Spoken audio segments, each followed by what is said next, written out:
Good day mga ka-SSS members. Paano nga ba mag-email sa SSS sa ating mga concern tulad ng nakalimutan natin yung password natin at saka yung username na ginagamit natin pag open sa ating SSS account.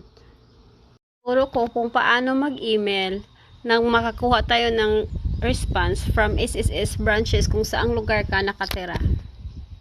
Unang gagawin, pumunta lang ng kahit na anong browser at i-type, punta tayo sa Google, i-type ang HTTPS. Sundin nyo lang ito guys, yung tinatype ko, www.sss.gov.ph/sss tatlo na. At saka /show branch. Itong nasa ibaba guys, tignan nyo yung may show branch directory action. Pindutin nyo lang yan. At saka, yung makikita nyo sa baba, yung branch directory, pindutin nyo yan. Wait nyo lang at makikita nyo na kung saan kayo pupunta. Ito na guys, i-zoom in ko. Nakalagay dito is select region. Pindutin nyo yung select region kung saan kayong region. Kunyari, Luzon, Visayas at Mindanao. Pindutin, ako kasi nasa Mindanao ako, pindutin ko yung Mindanao. At saka sa baba, nakalagay yung SSS branch. Yun na, nakalagay na yung Mindanao at saka i-zoom in ko.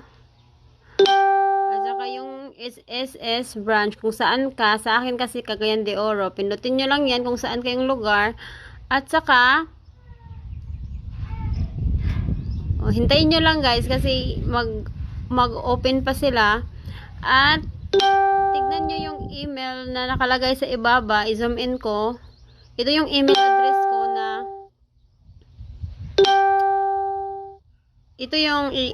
address ko na nakalagay sa branch ko. I-copy paste lang natin yan guys. I-copy mo lang yan. At saka, punta tayo sa Gmail natin. Alam ko lahat tayo may Gmail. Punta kayo sa Compose. Yung nakalagay dun guys na yung i-paste mo lang dito. Yon.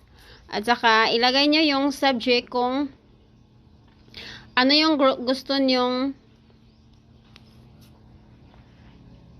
i-change sa SSS. Sa akin guys, example lang to, ang subject natin is change email address.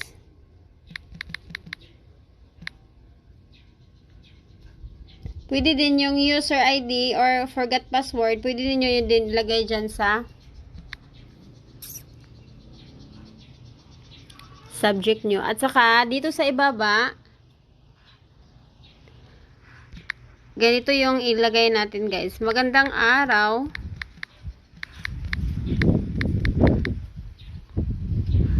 Kailangan may greetings tayo. Tapos sa baba, maaari ko po bang hilingin sa inyo na aking palitan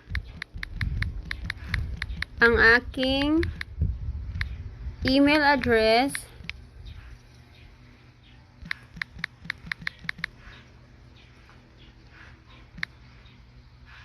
na ito. Ilagay nyo yung email address nyo na ipalit nyo guys.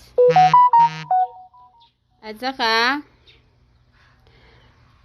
dahil ito ang aking aktibong ginagamit na email, dahil ito ang aktibong ginagamit ko at gusto ko rin ilagay nyo rin at gusto ko rin sa akin kasi guys nakalimutan ko na yung username at saka password ko at gusto ko rin i-reset ang aking password at username dahil ito ay hindi na mabuksan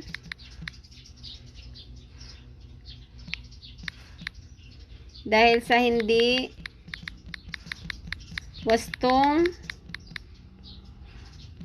paggamit or invalid attempt.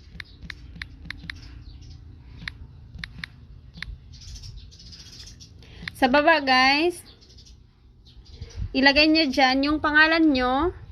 Sa akin dito, ito po yung aking mga detalye. Tapos, ilagay mo yung pangalan nyo, name, sa baba, birthday, at saka yung SSS number nyo.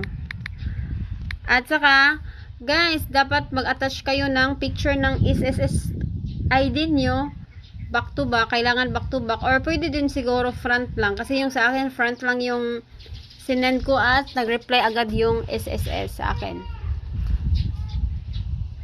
Tignan nyo lang sa iba, sa itaas, may nakalagay dyan yung malapit sa may arrow. Yan, attach file. Ipindutin nyo lang yung attach file, tapos hanapin nyo yung SSS ID nyo na naka-picture. Dapat nag-picture na kayo bago kayo magpunta sa email. Kunyari, ito lang, ito guys. Hindi ko kasi ito isesend. Tapos, pagkatapos niyan guys, ito na yung ano nyo, email nyo. Yung sa itaas na may arrow, pindutin nyo yan. Hindi ko to pindutin kasi hindi naman to, sample lang naman to. Yung may arrow dyan sa itaas, pindutin nyo at yan ay magsisend na sa inyo. Isisend na sa SSS branch nyo. At hintayin nyo lang, kasi sa akin, kinabukasan, tinignan ko yung Gmail ko, nag-reply na yung SSS. Yan lang guys, salamat at sana ay nakatulong sa inyo. Thank you. Please don't forget to like and subscribe my YouTube channel. Thank you guys.